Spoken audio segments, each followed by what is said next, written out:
नांदेड जिल्ह्यामध्ये आज दोन महत्त्वाच्या विषयासंदर्भामध्ये ही पत्रकार परिषद आयोजित करण्यात आलेली आहे। एक तर भारत जोडो या राहुलजींनी जो उपक्रम हाती घेतला होता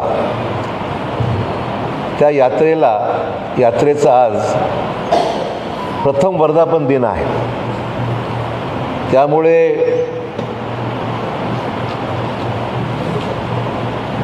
त्या प्रथम वर्धापन दिनानिमित्त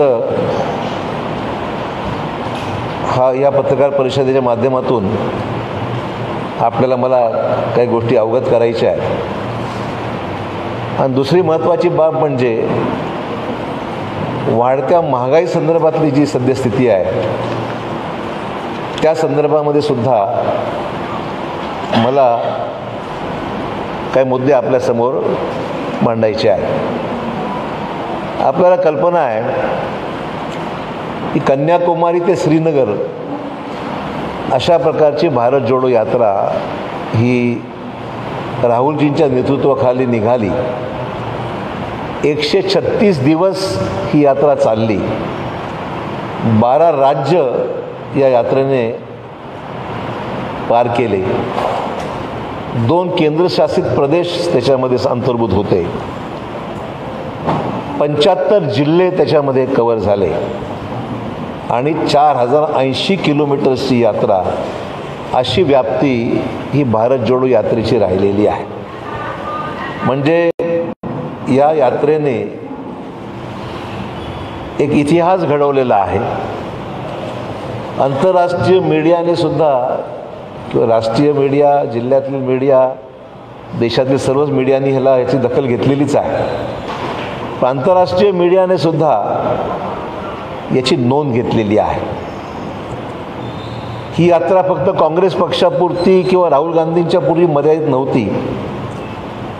तर यात्रेची सुरुवात DMKचे नेते व तामिळनाडूचे मुख्यमंत्री MK स्टॅलिन यांनी तिरंगा दाखवून त्यांनी सुरुवात केली। अनेक राजकीय पक्षाचे नेते यांनी पाठिंबा दिला, सामील झाले। विविध क्षेत्रातील नामवंत मंडळी, काही साहित्यिक, काही कलाकार, काही सिव्हिल सोसायटी, लाखो अबालवृद्ध, महिला आणि कोट्यावधी भारतीयांनी याच्यामध्ये सहभाग घेतल्याचं आपण सर्वांनी पाहिलेलं आहे। राहुलजींनी एक अतिशय महत्त्वाचा नारा दिला, नफरत के बाजार में मोहब्बत की दुकान।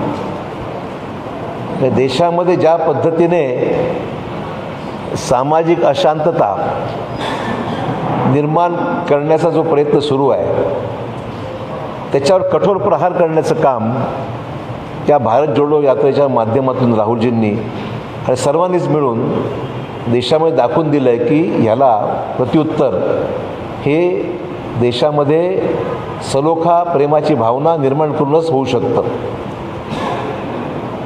या यात्रेला जो प्रतिसाद मिळाला आणि जनतेला सुद्धा भारत जोडो संदर्भामध्ये एकंदरीत एवढी आपुलकी आणि एवढं प्रेम निर्माण झालं की या यात्रेला 1 वर्ष पूर्ण केव्हा होऊन गेलं हे सुद्धा लोकांना कळलं नाही। वर्षभर याच्यावर चर्चा, अनेक कार्यक्रम हे सगळे यातून आपण अनुभवलेले आहेत। आणि या यात्रेची जादू अजूनही ओसरलेली नाही। त्याची जी जादू म्हणू मी ती अजूनही ओसरलेली नाही। आजच्याच दिवशी 7 सप्टेंबर 22 रोजी कन्याकुमारीहून भारत जोडो यात्रा निघाली आणि 30 जानेवारी 23ला श्रीनगरला या यात्रेचा समारोप झाला।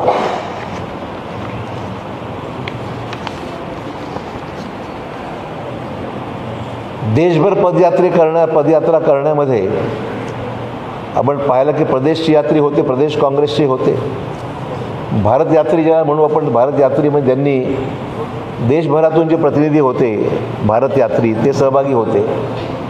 प्रदेश काँग्रेसचे पदाधिकारी प्रदेश निवडले ते प्रदेश पदाधिकारी होते आणि सामान्य आपल्या जिल्ह्यातील नागरिक होते ते सुद्धा ह्याच्यामध्ये सहभागी झाले होते.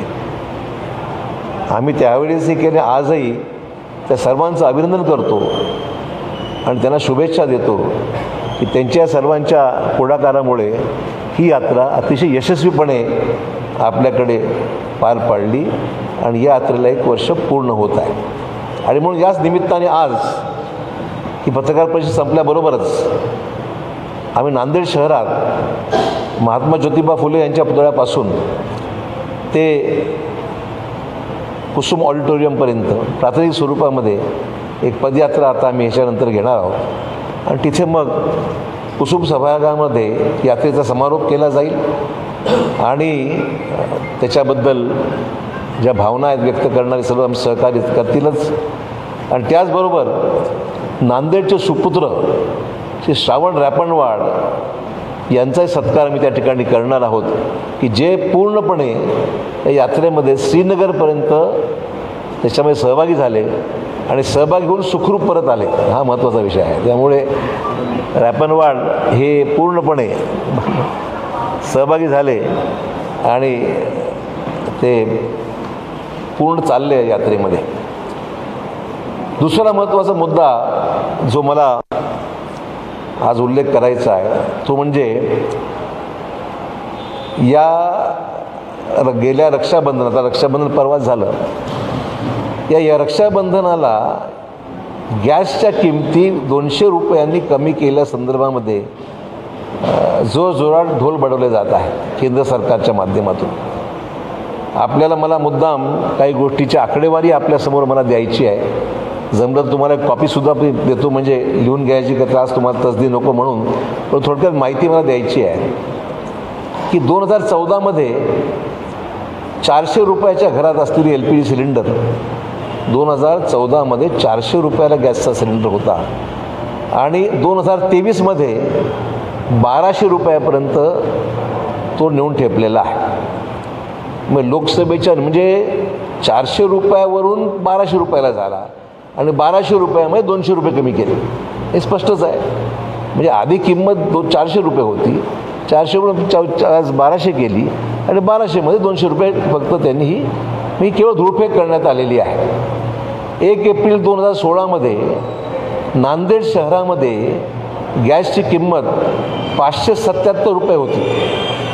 आज 1 जून ती 1154 रुपयावर पोचलेली आहे. नांदेड शहराचे मुद्दा आकडेवारी तुम्हाला देतो मी. 1 एप्रिल 2016ला जी किंमत 577 रुपये होती ती 1 जून 23 रोजी 1154 रुपयावर पोचली. त्यानंतर 200 रुपये कमी झाले. म्हणजे आजही सिलेंडरची किंमत 928 रुपये आहे. 928 रुपये 50 पैसे. मग ह्याला स्वस्ताही झाली असं म्हणायचं का? जी गोष्ट आपण सोन्याच्या किमतीचं पाहिल्या, आज 200 रुपये कमी करणं म्हणजे वाढवायच्या अगोदर भरमसाठ आणि 200 रुपये कमी करायचे असा प्रयोग हा करण्यात आलेला आहे. दुसरा विषय, 24 डिसेंबर 2015ला नांदेडमध्ये पेट्रोलचे दर 66 रुपये 72 पैसे होते. तोच आजचा दर जर पाहिला तर 108 रुपये 36 पैसे. पेट्रोलचा प्रति लिटरचा दर 15मध्ये होता 66 रुपये 72 पैसे, आज आहे 108 रुपये 36 पैसे. 24 डिसेंबर 2015ला डिझेलचा दर होता 53 रुपये 45 पैसे. तोच दर आज 94 रुपये 82 पैसे असं झालेला आहे. एप्रिल 14मध्ये आंतरराष्ट्रीय बाजारपेठेमध्ये कच्च्या तेलाची किंमत $110 प्रति बॅरल होती. नांदेडला पेट्रोल 82 रुपये आणि डिझेल 64 रुपये त्यावेळेस मिळत होतं. केव्हा? 2014ची गोष्ट आहे. जी बॅरलची किंमत $110 प्रति बॅरल असता, $110 असताना पेट्रोल 82 रुपये, डिझेल 64 रुपये.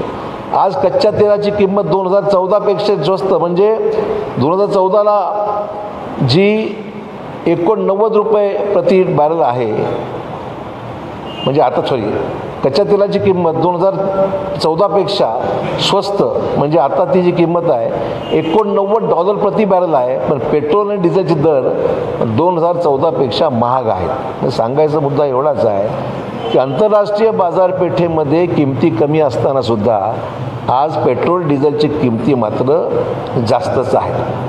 त्यामुळे आपण पाहाल की कशा पद्धतीने, आणि त्याचं प्रमुख कारण म्हणजे केंद्राने एक्साईज आणि सेसमध्ये वाढ केलेली आहे.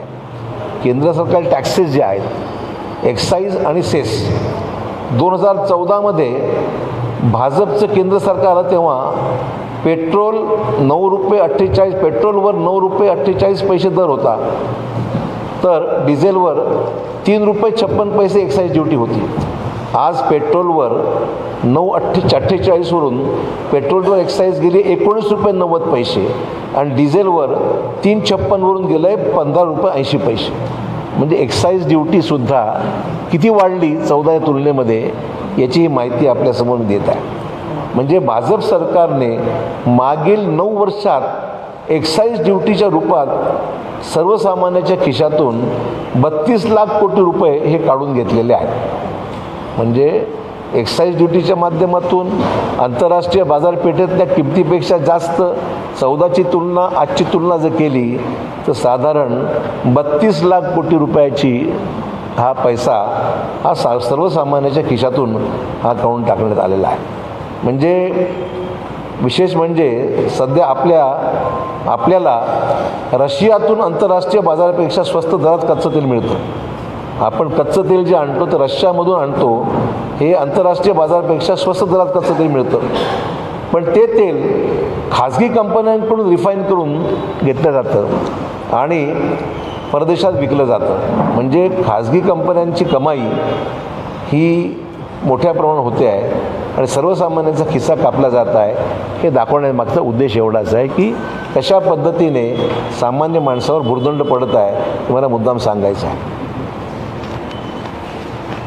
आपल्या सर्वांना कल्पना आहे की इंधनाच्या किमती वाढल्या की वाहतूक खर्च वाढतो आणि वाहतूक खर्च वाढल्या की मग सर्वसामान्य लागणाऱ्या वस्तूंची सुद्धा महागाई होऊन जाते.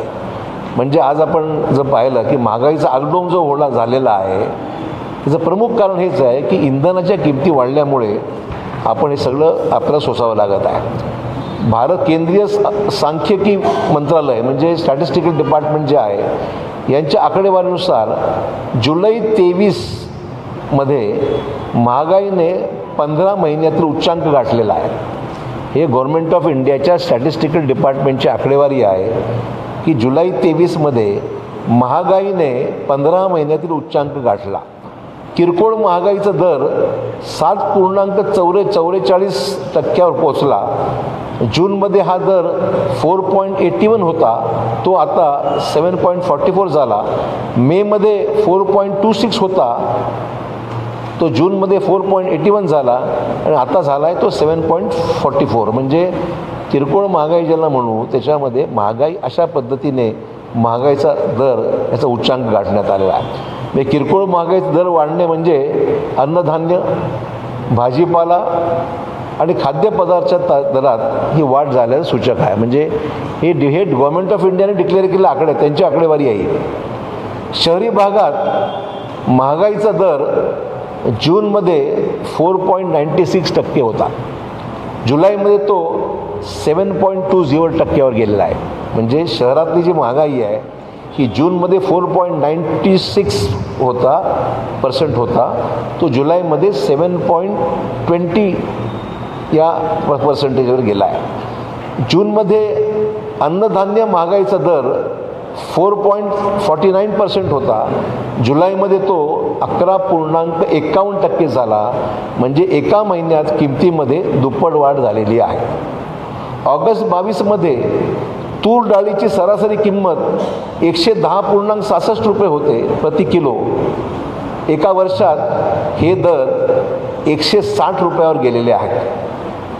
ऑगस्ट 22मध्ये मूग डाळीची सरासरी किंमत 102 रुपये होती, ती आता 120 रुपये ही झालेली आहे. वर्षापूर्वी 108.25 रुपये किलो दराने मिळणारी उडदाची डाळ 120 रुपयावर गेलेली आहे. मसूर डाळीची सरासरी किंमत 92 रुपयावरून 100 रुपयावर गेलेली आहे आणि चणा डाळ 74 रुपयावरून 85 रुपयावर गेलेली आहे. धान्य महाग, भाजीपाला महाग, मसाले महाग, म्हणजे सर्वसामान्य माणसाचं घरचं बजेट हे पूर्णपणे कोलमडलं आहे. आणि आपल्याला आठवत असेल की 2014चा नारा बहुत हो गई महंगाई की मार, आपण आठवत असेल आपल्याला, ज्या स्लोगनवर 2014च्या निवडणुका भाजपने जिंकल्या त्याच्यावर प्रमुख नारा जो होता तो बहुत हो गई महंगाई की मार. आता काय म्हणायचं हे त्यांना विचारलं पाहिजे किंवा त्यावेळेस असं होतं, आता तुम्हाला काय म्हणायचं आहे. त्याचबरोबर हा सगळा जो परिणाम आहे तो भाजप सरकारच्या चुकीच्या धोरणाचा परिणाम आहे असं म्हणावे लागेल. पण दुसरा त्यातला महत्त्वाचा भाग जो आहे की अन्नधान्य आणि भाजीपाल्याच्या किमती जरी मागल्या असल्या तरी शेतकऱ्यांना त्या प्रमाणामध्ये शेतमालाचा वाढीव भाव मिळालेला नाही. म्हणजे आपण एकीकडे म्हणू व शेतकऱ्यांना मिळतं आहे का, तर शेतकऱ्यांना काही वाढीव भाव मिळत नाही आहे त्याचा. म्हणजे शेतकऱ्यांच्या पदरामध्ये या वाढलेल्या भावाचा फायदा त्यांना अजिबात मिळत नाही आहे. म्हणजे ना ग्राहक सुखी आहे ना शेतकरी समाधानी आहे, अशाच प्रकारची परिस्थिती आहे. आपल्याला मुद्दाम मी सांगत आहे की एकीकडे महागाई वाढत आहे आणि दुसरीकडे नोकऱ्या जात आहेत, ही वस्तुस्थिती आहे. Centre for monitoring Indian economy CMIE ही संस्था जी आहे त्यांच्या आकड्यानुसार 2017-18मध्ये 4.7% असलेला बेरोजगारीचा दर एप्रिल 23मध्ये 8.11%वर गेला आहे. म्हणजे बेरोजगारी जी आहे ती 4.7 वरून आता 23मध्ये 8.11वर बेरोजगारीचा दर गेलेला आहे. ही आकडेवारी कोणाची आहे तर CMIE म्हणजे centre for monitoring Indian economy यांची आकडेवारी आहे. आणि एप्रिल 2023च्या तुलनेत मे 2023मध्ये संपूर्ण देशात 1,16,00,000 रोजगार कमी झाले. ही आकडेवारी अधिकृत आकडेवारी आहे. 1,16,00,000 रोजगार कमी झाले. काँग्रेस आघाडी सरकारने मनरेगाचा कायदा करून EGSचा ग्रामीण भागात 100 दिवसांचा रोजगार देण्याचा निर्णय घेतला होता. महात्मा गांधी एम्प्लॉयमेंट गॅरंटी स्कीममध्ये 100 दिवसाचा रोजगार देण्याचा निर्णय घेतला, पण आज जेमतेम 51 दिवसाचा रोजगार दिला जात आहे. म्हणजे EGSचे सुद्धा 100 दिवसाची जी हमी देण्यात आली होती ती सुद्धा आज 51 दिवसावर आलेली आहे. त्यामुळे आपण पाहतोय की देशात जवळजवळ 51% बेरोजगारी असून 19 ते 24% वयोगटातील म्हणजे 19 ते 24% वयोगटातील बेरोजगारीचे प्रमाण हे 42%वर जाऊन पोहोचलेलं आहे. 19 ते 24 या वयोगटातले जे बेरोजगारी ती 42% आहे. त्यामुळे नोकरीची हमी संपुष्टात आलेली आहे. आर्थिक उत्पन्नात घट झालेली आहे. दारिद्र्यरेषेखालील लोकांची संख्या वाढलेली आहे. आणि पूर्वी लोकांना 2 रुपये 3 रुपये किलो अशा स्वस्त दराने 5 किलो धान्य दिलं जायचं. आज ते प्रमाण 1 किलोपर्यंत गेलेलं आहे. म्हणजे जे 5 किलो अन्नधान्य मिळायचं स्वस्त किमतीमध्ये ते 5 किलोच्या ऐवजी 1 किलोपर्यंत खाली आणलेलं आहे. तर ही संपूर्ण परिस्थिती अतिशय भयावह आहे. सामान्यांनी घर कसं चालवायचं, आपलं बजेट कसं त्यांनी त्याच्यानुसार नियोजन करायचं, एकंदरीत परिस्थिती फारच बिकट ही मित्र झाल्याचं हे सगळ्या आकडेवारीवरून, ही आकडेवारी अधिकृत आकडेवारी आहे. त्यामुळे ही परिस्थिती अतिशय स्फोटक आहे. आपल्याला वारंवार GDP वाढल्याचं सांगितलं जातं. मग GDP जरी वाढला असला तरी 83% नागरिकांची क्रयशक्ती कमी झाली आहे. म्हणजे पर्चेसिंग पॉवर ज्याला म्हणू आपण. GDP जरी वाढला असेल तर 83% लोकांची पर्चेसिंग पॉवर ज्याला आपण क्रयशक्ती म्हणतो ती कमी झालेली आहे. याचाच अर्थ वाढती GDP जो दाखवली जाते ही फक्त निवडक श्रीमंतांच्या वाढत्या श्रीमंतीचं निर्देशक आहे. म्हणजे काही मोजक्या लोकांची श्रीमंती वाढते आहे. म्हणजे श्रीमंत होत चालले आहेत आणि गरिबांची अवस्था मात्र अधिक गरीब होत चाललेले आहेत असं म्हणणं चुकीचं ठरणार नाही. टॅक्स कलेक्शनमध्ये मोठी वाढ झाल्यास दावा केला जातो, पण ही वाढ नैसर्गिक नाही. वाढत्या महागाईचा आणि वाढीव करांचा परिणाम हा त्यातून दिसून येत आहे. म्हणजे सर्वसामान्यांचे खिसे कापून कर संकलन वाढले आहे. दूध, दही आणि कृषी निविष्ठांवर सुद्धा GST लागू करण्यात आला. GSTची व्याप्ती जी आहे ही दूध, दही आणि कृषी निविष्ठावर सुद्धा लागू झालेला आहे. त्यामुळे दखल घ्यायला दुर्दैवाने कोणालाच वेळ नाही. विरोधी पक्ष म्हणून लोकशाहीमध्ये भूमिका मांडणं आमचं कामच आहे, आम्ही मांडतो आहे. परंतु कधी देश, कधी धर्म, कधी कुठल्या विषयाचा आधार घेऊन लोकांची दिशाभूल केली जात आहे. पण मूळ जे विषय आहेत त्या मूळ विषयावर केंद्र सरकारला असो किंवा राज्य सरकारला असो ही बघायला वेळ मिळत नाही आहे, हे मला मुद्दाम या ठिकाणी सांगितलं पाहिजे. नॉन इश्यूज जे आहेत, नॉन इश्यूजला या ठिकाणी इश्यू केला जात आहे, त्यापेक्षा केंद्र सरकारने, राज्य सरकारने नॉन इश्यूजवर लक्ष देण्यापेक्षा जे खरे महत्त्वाचे इश्यूज आहेत त्याच्यामध्ये रोजगार निर्मिती, महागाईवर नियंत्रण, करामध्ये कपात, या सगळ्या तिन्ही गोष्टीकडे अतिशय गांभीर्याने पाहण्याची गरज आहे. एवढंच मला या निमित्ताने सुचवायचं आहे. कारण की मागच्या निवडणुकीमध्ये बहुत हो गई महंगाई की मार असं म्हणलं होतं, पण त्याचा जो परिणाम वास्तव झालेला आहे तो आपण सर्वांनी अनुभवलेला आहे. हा त्यातले महत्त्वाचे मुद्दे आहेत. फक्त हे तुम्हाला महागाईच्या संदर्भामध्ये असलेली अधिकृत आकडेवारी मी आपल्यासमोर मांडलेली आहे. यातून तुम्हाला काय तुम्हाला निष्कर्ष काय तुम्ही काढावा. फक्त माहिती, फक्त लोकांची दिशाभूल करण्याचं काम जे सुरू आहे ते कुठेतरी वास्तव हे लोकांसमोर, जनसामान्य माणूस कन्फ्यूज आहे. रोज भडीमार एवढा सुरू असतो प्रत्येक गोष्टीवर, पण वास्तव मात्र वेगळं आहे. हे लोकांपर्यंत पोहोचवण्याचं काम माध्यमांनी करावं अशी माझी विनंती आहे. काय आता प्रश्न असेल तर आपण चर्चा बोला. चालूच ना, आम्ही अनेक वेळा बोललो आहे. गॅसच्या असं आहे, गॅसच्या मुद्द्यावर, पेट्रोल डिझेलच्या मुद्द्यावर काँग्रेसने गेल्या दीड वर्षाच्या पासून अनेक वेळा सत्तेमध्ये असतानासुद्धा आम्ही आंदोलनं केलीच आहेत. पण हे वास्तव यासाठी तुम्हाला मांडलं आहे. आकडेवारी निश्चित तुम्हाला आम्ही आज माहिती दिलेली आहे की कशा पद्धतीने पेट्रोल, डिझेल, अन्नधान्य आणि सर्वसामान्य माणसाला कशा पद्धतीने फटकायचा बसतो आहे, ही सगळी वास्तव चित्र तुम्ही ठेवलं आहे. मागील 2.5 वर्ष आपलं सरकार होतं राज्यात. हे सगळे विषय जवळपास केंद्र सरकारशी संबंधित आहेत.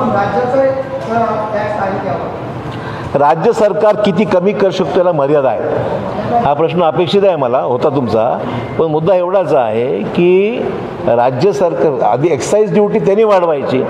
राज्याचा GSTचा वाटासुद्धा राज्याला वेळ मिळत नाही. फॅक्ट ही आहे की राज्याचा जो GSTचा वाटा राज्याला मिळाला पाहिजे तो सुद्धा वेळेवर दिला जात नाही. मग राज्याने काम कसं करायचं? म्हणजे राज्याची गळचिपी चौकडून करायची उचित नाही आहे. काय स्पष्टच भूमिका आहे. मराठा समाजाला आरक्षण मिळालंच पाहिजे ही भूमिका काँग्रेस पक्षाची आजही, या अगोदरही होती, आजही आणि पुढेही राहणार आहे. हे आरक्षण देण्यासंदर्भामध्ये राज्य सरकार अपयशी ठरलेलं आहे आणि राज्य सरकारने विनाविलंब केंद्र सरकारच्याकडे मुंबईत बैठक घेऊन काही होणार नाही. केंद्र सरकारकडे जाऊन पाठपुरावा करून कायद्यामध्ये बदल केल्याशिवाय कुठलं आरक्षण मराठा समाजाला देण्यामध्ये याच्यामध्ये यश मिळेल असं मला वाटत नाही.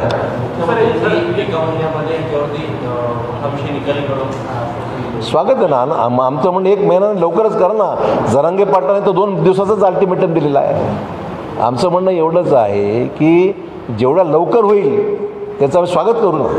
हा काही विषय कुठल्या पक्षाचा नाहीच आहे.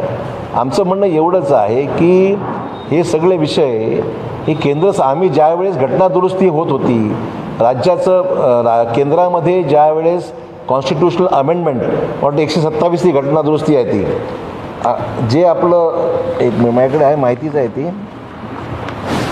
जी घटनादुरुस्ती करण्याचा प्रस्ताव हा आला होता त्यावेळेस 127वी घटनादुरुस्ती ही ज्यावेळेस पार्लमेंटमध्ये आली होती त्यावेळेस मल्लिकार्जुन खरगेजी, अधीररंजन चौधरी, अभिषेक मनू सिंघवी, संजय राऊत, सुप्रिया सुळे, विनायक राऊत, बाळू धानोरकर या सगळ्यांनी हा विषय लोकसभेमध्ये राज्यसभेमध्ये लावून धरला आणि त्यावेळेस त्यांना सांगितलं, ज्यावेळेस तुम्ही अधिकार राज्यांना देत आहात, ते अधिकार देत असताना 50%ची मर्यादा ही सुप्रीम कोर्टाने घालून दिलेली आहे, ती शिथिल केल्याशिवाय ते आरक्षण मिळणार नाही.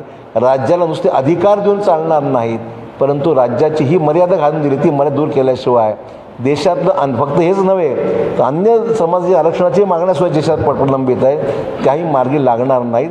हे त्याच वेळेस 10 ऑगस्ट 2021ची गोष्ट ही 10 ऑगस्ट 2021मध्ये ही गोष्ट आम्ही लोकसभेमध्ये आम्ही तर सगळ्या खासदारांना पत्र पाठवले होते. मी मराठा समितीचा अध्यक्ष नात्याने राज्यातील सर्व खासदारांना लेखी पत्र माझं आहे. त्यानंतर केंद्रीय मंत्र्यांना आम्ही निमंत्रित केलं होतं, संभाजीराजेंना सुद्धा आम्ही सांगितलं होतं, हे विषय तुम्ही लोकसभेमध्ये घ्या आणि ही कॉन्स्टिट्युशनल अमेंडमेंट आपण करून घ्या असं मी वारंवार सांगितलं, पण केंद्राने त्यावेळेस रिस्पॉन्स दिला नाही, हे वास्तव आहे. सर, प्रकाश आंबेडकर साहब ने हाल ही में बोला है कि इंडिया अलायंस में वो आने के लिए इच्छुक है.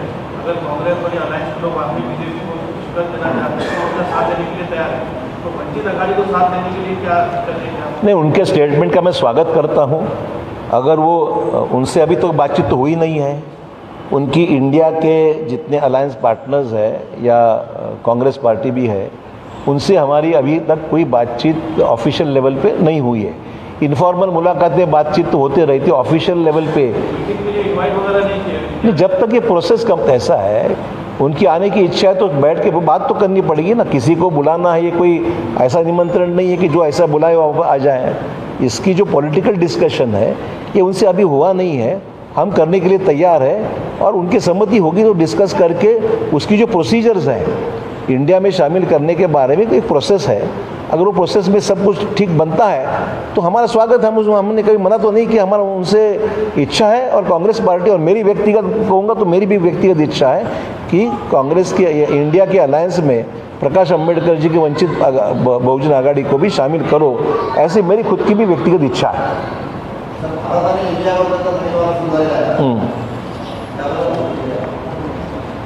हा वाद विनाकारण केला जात आहे. म्हणजे मी मगाशी म्हणलो ना की मूळ विषय बाजूला ठेवून हा केवळ इंडिया आघाडीला जो प्रचंड प्रतिसाद मिळतो आहे, इंडिया आघाडीला जो प्रचंड प्रतिसाद मिळतो आहे तो पाहून ही केंद्रातली मंडळी फार घाबरून गेलेली आहे. आणि त्यामुळे आता मला मुद्दाम आठवण करून दिली पाहिजे, भाजपनी मागील 9 वर्षामध्ये जे काही उपक्रम राबवले, digital India, startup India, stand up India, Khelo India, skill India, clean India, make in India, मग हे काय होतं? मग हे मुद्दा मला आठवण करून द्यायची आहे. आजच इंडियाचा तुम्हाला कसं काय बदलायचा विचार आला? म्हणजे भाजपने ट्विटर हँडल त्यावेळेस म्हटलं होतं, त्याचं ट्विटर हँडल जे आहे ते BJP फॉर इंडिया असंच आहे. बघा ना, भाजपचे ट्विटर हँडल जे आहे BJP फॉर इंडिया असंच आहे. तेव्हा त्यावेळेस त्यांना काही गैर वाटलं नाही. आजच कसं काय झालं आहे? दुसरं असं आहे की संविधानाच्या अनुच्छेद 1 मध्ये इंडिया दॅट इज भारत याऐवजी भारत दॅट इज इंडिया असा उल्लेख करण्यासाठी घटनादुरुस्ती करावी, यासाठी 2004 साली उत्तर प्रदेशचे तत्कालीन मुख्यमंत्री मुलायमसिंग यादव यांनी विधानसभेत ठराव आणला होता. त्यावेळी विरोधी पक्षात असलेल्या भाजपने या ठरावाचा विरोध केला होता. मुद्दाम आठवण करून देतो मी.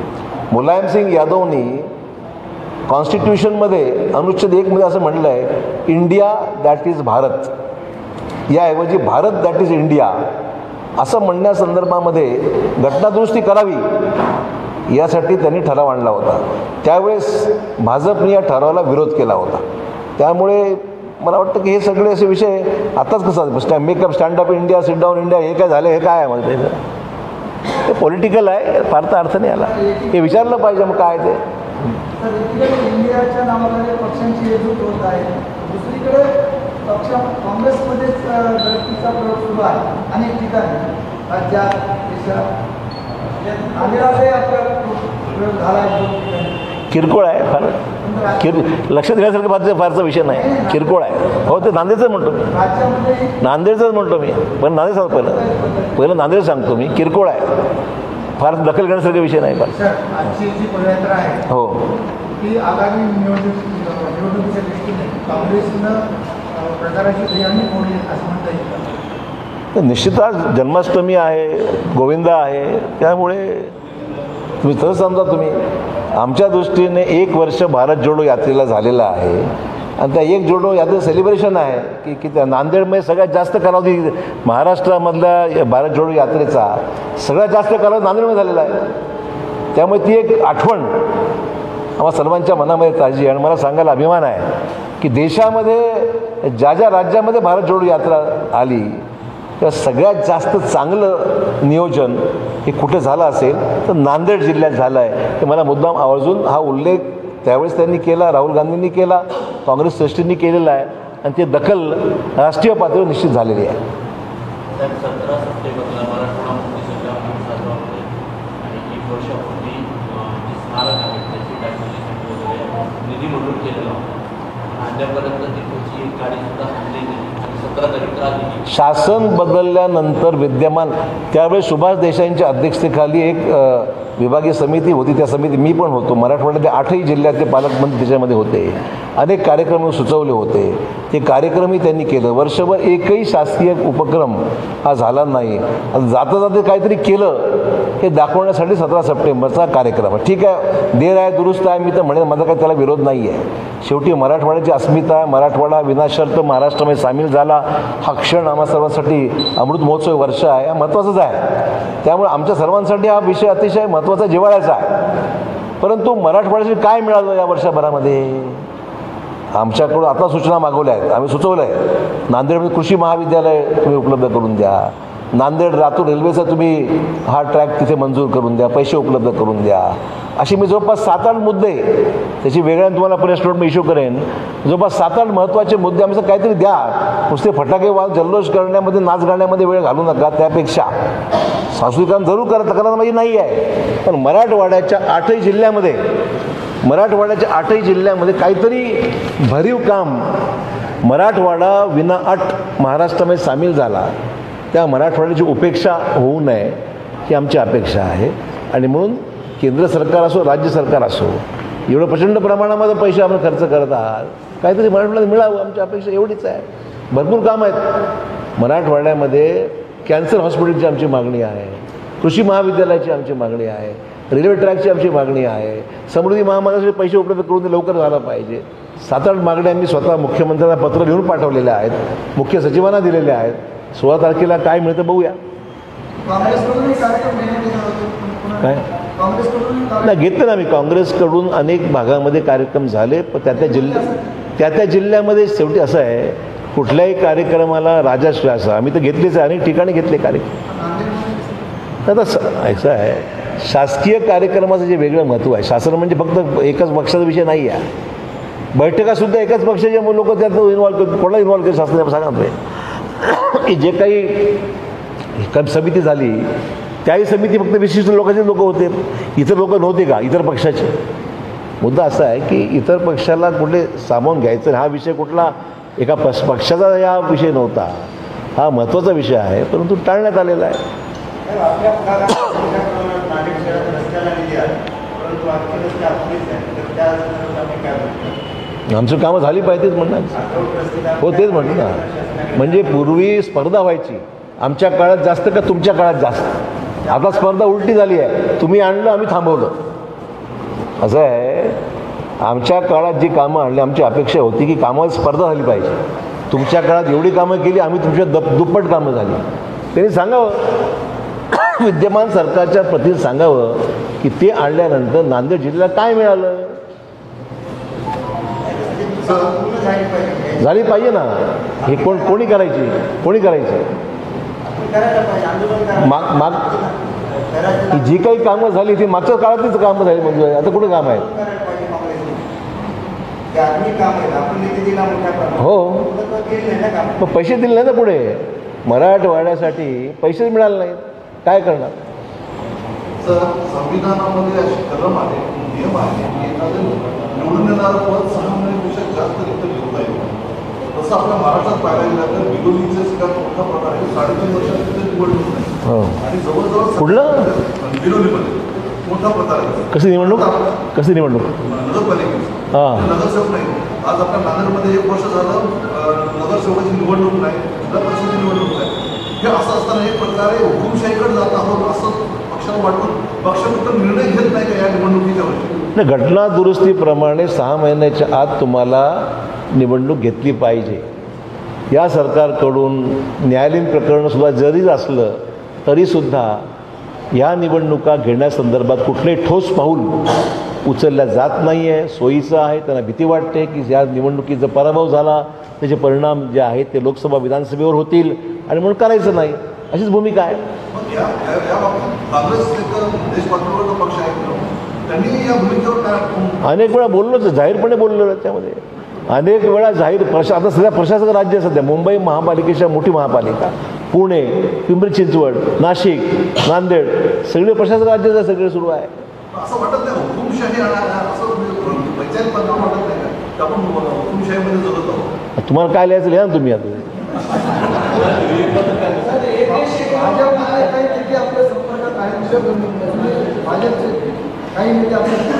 असतात ना भाजपमध्ये काय सर्वच पक्ष असतात. माझं ऐकून घ्या, माझी भूमिका आहे कोणाशी व्यक्तिगत संबंध असणं काय चुकीचं नाही आहे ना.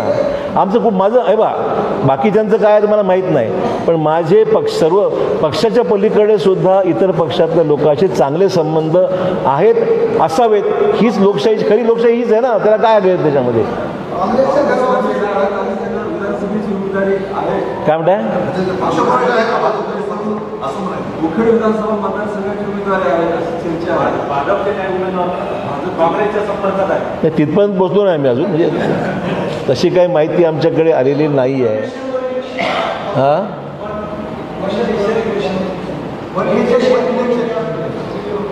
नाही, काँग्रेसनी त्याला विरोध दर्शवलेला आहे. कारण हे आमच्या केंद्रीय पातळीवर अजूनही या बाबतीमध्ये त्याची एक समिती नेमण्यात आलेली आहे. त्या समितीमध्ये काँग्रेस भूमिका आपली मांडेल.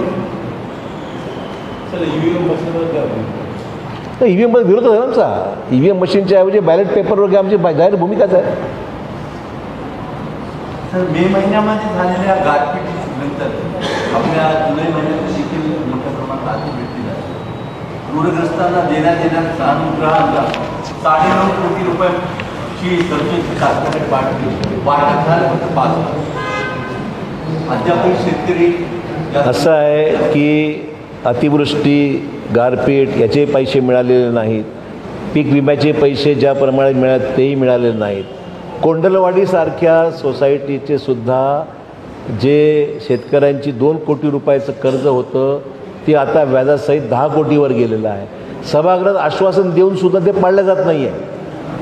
म्हणजे मला मुद्दाम उल्लेख केला पाहिजे, एवढी वाईट अवस्था आहे शेतकऱ्यांची की कोंडलवाडी सोसायटीमध्ये 2 कोटीचं कर्ज, 9 कोटीचं व्याज, म्हणजे 11 कोटीच्या घरात गेलो आहे. मी सभागृहात विषय घेतला, बाहेरही बोललो याच्यावर. एकदा स्पीकरकडे मिटिंग झाली, उपमुख्यमंत्र्यांनी चर्चा केली, काही होत नाही आहे. म्हणजे आता तिथल्या शेतकऱ्यांना आत्महत्या केल्याशिवाय पर्याय राहणार नाही. 2 कोटीचं कर्ज, 10 कोटीचं व्याज हे परवडणार आहे का? तशीच परिस्थिती या सगळ्या टंचाई संदर्भामध्ये. आता तर परिस्थिती बदलत चाललेली आहे. पाऊस नाही आहे. आता सुदैवाने आपल्या जे थोडाफार पाऊस झालेला आहे, पण एकही राज्याची परिस्थिती पाहिली तर राज्यामध्ये पाऊस कमी झाला आहे. धरणाच्या पाण्याची पातळी आपल्याकडे जेमतेम कमी होत चाललेली आहे आणि एकंदरीत देशामध्ये दुष्काळ पडतो की काय अशा प्रकारची परिस्थिती आता जाणून रोज आपण पेपरमध्ये रकाने लिहून येत आहेत कशा प्रकारची अवस्था आज देशामध्ये झालेली आहे.